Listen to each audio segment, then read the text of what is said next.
Hello दोस्तों, मैं संजीव और आप सभी का विद्या पॉइंट में स्वागत है। हम बात करने वाले हैं टॉप 10 MCQs के बारे में। ये MCQs किसी न किसी एग्जाम में तो आया हुआ ही है, साथ ही साथ हम इससे रिलेटेड जो भी क्वेश्चन होंगे उसके बारे में जिक्र करेंगे। तो पहला क्वेश्चन आपके सामने बोर्ड पे है, इसका आंसर आप तेज़ी में लगाने की कोशिश करना। मैं भी ज़्यादा टाइम नहीं लूँगा, 10 क्वेश्चन यानी 10 मिनट रिलेट करके चलेंगे, सारे क्वेश्चन को देखते चलेंगे। पहला क्वेश्चन है, कीव राजधानी है। कीव किसकी राजधानी है ये पूछा जा रहा है आपसे। तो आप लोग को पता होगा यहाँ पे पुक्रेन नहीं यूक्रेन होना चाहिए। तो कीव जो है वो और किसी नहीं बल्कि यूक्रेन की राजधानी है। एक बार थोड़ा हम मैप में यूक्रेन देख लेते हैं तो थोड़ा आप लोगों को अच्छा रहेगा।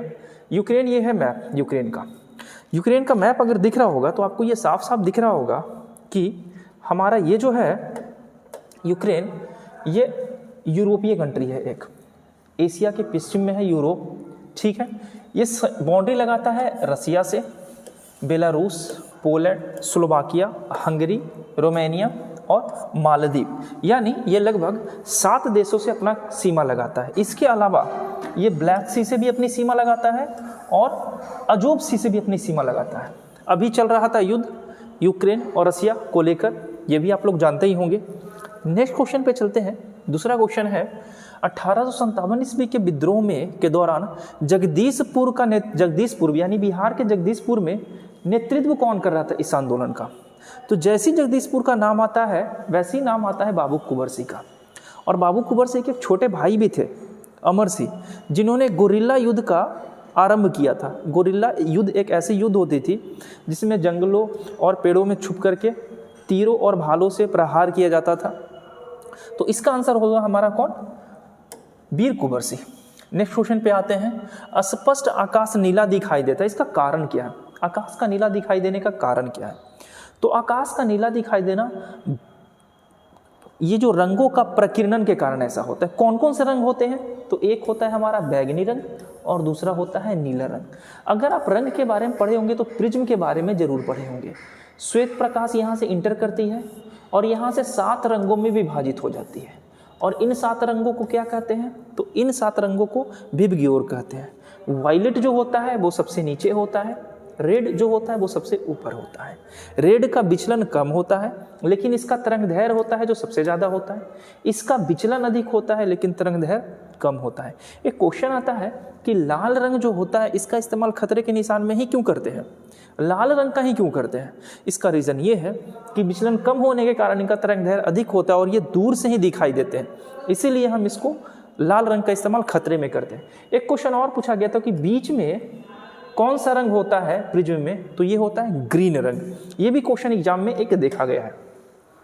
हिमालयी भालू और विशाल पांडा किन जातियों का उदाहरण है, तो हिमालय भालू और पांडा ये जो है हमारे सुमेधा जनजाति है, सुमेधा जाति में आते हैं। ये संकटापन में नहीं आएंगे। विलुप्त तो उसे कहते हैं जो विलुप्त हो चुका है, अब नहीं रहा, दुर्लभ भी नहीं है। सुमेधा जनजाति उसे कहते हैं, सुमेधा जाति जो 10 वर्षों में जिसकी आबादी लगभग 50% कम गई है। IUCN Indian union conservation of nature की एक रिपोर्ट के अनुसार वैसी जातियाँ, जीवों की वैसी जातियाँ जो 50 वर्षों में जिनकी आबादी लगभग 50% गिर चुकी है उसे हम सुमेधा जातियों की श्रेणी में शामिल करते हैं। नेक्स्ट क्वेश्चन पे चलते हैं। नेक्स्ट क्वेश्चन है, भारत का सबसे बड़ा नमक पानी का झील कौन सा है। सबसे बड़ा नमक पानी का झील, तो ये 2 झील के बारे में आप नाम सुने होंगे। ये पंचपद्रा यहाँ पर होगा, पंचपद्रा और डिंडवाना का नाम आप नहीं सुने होंगे, ठीक है। एक मैप में देख लेते हैं, इसका आंसर क्या हो जाएगा मैं ये बता दे रहा हूँ। इसका आंसर हो जाएगा चिल्का झील। अब भारत के मैप में थोड़ी सी बात कर लेते हैं हम झील के ऊपर। चिल्का झील कहाँ है, तो आप लोग में से बहुत सारे लोगों को ये पता होगा कि चिल्का झील हमारा और कहीं नहीं बल्कि उड़ीसा में है। एक लैगून झील है, सांभर झील यहाँ है, पंचपद्रा भी यही है और डिंडवाना भी यहाँ है, यानी 3 जो है ये यहाँ पर है। सांभर झील राजस्थान में, डिंडवाना और पंचपद्रा। चिल्का झील हमारा उड़ीसा में, लैगून झील है। जब इसका बात कर ही रहे हैं तो पुलिकट झील का बात नहीं करें तो अच्छा नहीं रहेगा। पुलिकट झील आंध्र प्रदेश में 86%, जबकि तमिलनाडु में 14% भाग इसका फैला हुआ है। तो पुलिकट झील आंध्र प्रदेश में है जबकि चिल्का झील उड़ीसा में है। नेक्स्ट क्वेश्चन पे चलते हैं। नेक्स्ट क्वेश्चन है, सोलर सेल बने होते हैं सोलर सेल किसके बने होते हैं? तो सोलर सेल बने होते हैं अर्धचालक। अर्धचालक मतलब सेमीकंडक्टर ऑफ इलेक्ट्रिसिटी। ना तो वो विद्युत का अच्छा चालक होता है, ना सबसे खराब चालक होता है। अगर सेमीकंडक्टर का बात करें तो एक फेमस सेमीकंडक्टर आपको पता होगा जिसे कहते हैं हम लोग सिलिकॉन। सिलिकॉन के बारे में बेसिक बात याद रखिएगा कि सिलिकॉन जो है इसका एटॉमिक नंबर कितना होता है? 14। एटॉमिक वेट कितना होता है? 28। अगर एटॉमिक वेट को ऑर्बिट के हिसाब से तोड़ा जाए तो ये टूटेगा 284 में। 284 क्या होता है? तो आप देखे होंगे K, L, M और N ये ऑर्बिट होते हैं। इसमें अधिकतम इलेक्ट्रॉन K में 2 होता है, L में 8, M में 18 और N में 32। तो ये तो ऑर्बिट है। एक सब ऑर्बिट होता है जिसे कहते हैं SPDF। इसमें 2 इलेक्ट्रॉन, इसमें 6, इसमें मैक्सिमम 10 और इसमें मैक्सिमम 14। इसके अलावा क्वेश्चन आते हैं, इसी में से आपसे क्वेश्चन पूछ लिया जाएगा कि बता दीजिए कि सिलिकॉन में इलेक्ट्रॉन की संख्या या प्रोटॉन की संख्या या न्यूट्रॉन की संख्या कितनी है? तो सिलिकॉन में प्रोटॉन कितना है? तो प्रोटॉन किसी भी तत्व की परमाणु संख्या उस तत्व की कुल प्रोटॉन की संख्या होती है। यानी इसमें प्रोटॉन कितना है? तो 14। इलेक्ट्रॉन भी इसमें 14 ही होगा क्योंकि इलेक्ट्रॉन और प्रोटॉन दोनों सेम होते हैं। न्यूट्रॉन कितना होता है? किसी भी तत्व का न्यूट्रॉन अगर पता करना हो तो परमाणु द्रव्यमान यानी एटॉमिक वेट में से एटॉमिक नंबर को हम माइनस कर देते हैं। जब ऐसा करेंगे तो 28 में से 14 माइनस होगा, तो यहाँ सौभाग्य से ऐसा हुआ है कि न्यूट्रॉन भी 14 आ गया है।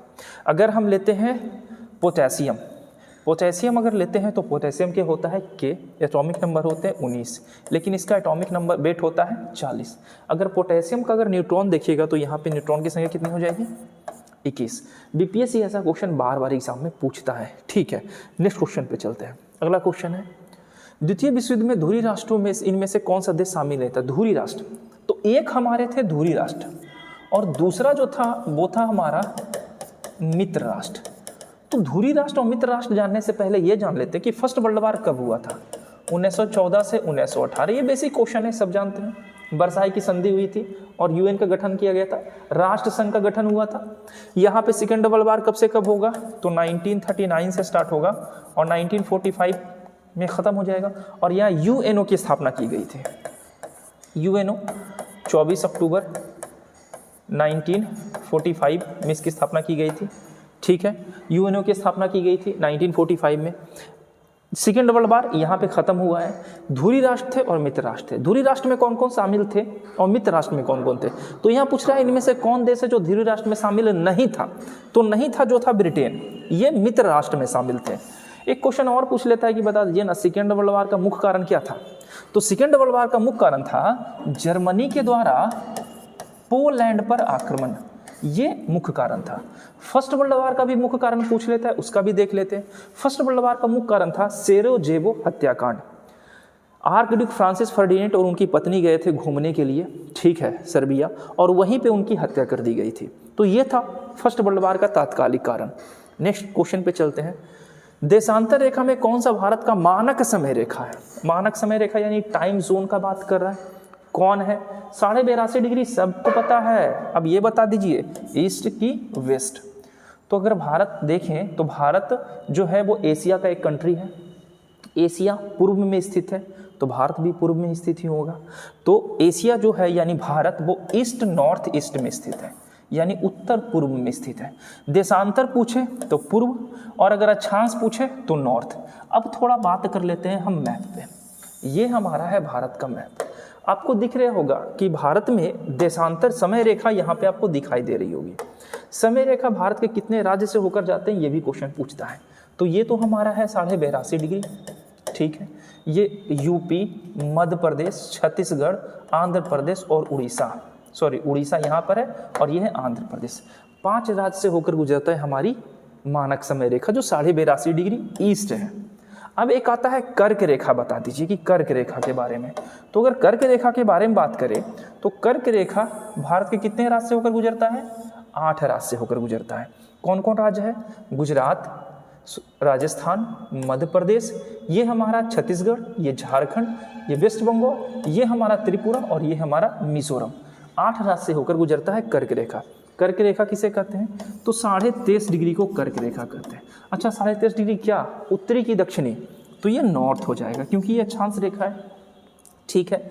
एक क्वेश्चन और पूछता है कर्क रेखा में कि बता दीजिए कर्क रेखा भारत के किस राज्य की राजधानी से गुजरता है। तो ये हो जाएगा झारखंड की राजधानी रांची के ऊपर से होकर गुजरती है कर्क रेखा। क्वेश्चन नेक्स्ट देखते हैं, बिहार में पहली बार राष्ट्रपति शासन कब लागू किया गया था। अगर बिहार में पहली बार राष्ट्रपति शासन का लागू करने की बात हम बाद में करेंगे, अब आंसर इसका लगा लेना। पहले ये बता दीजिए बिहार में राष्ट्रपति शासन अभी तक कुल कितनी बार लगा है, ये भी क्वेश्चन पूछा जाता है। तो कुल अभी तक लगा है 8 बार।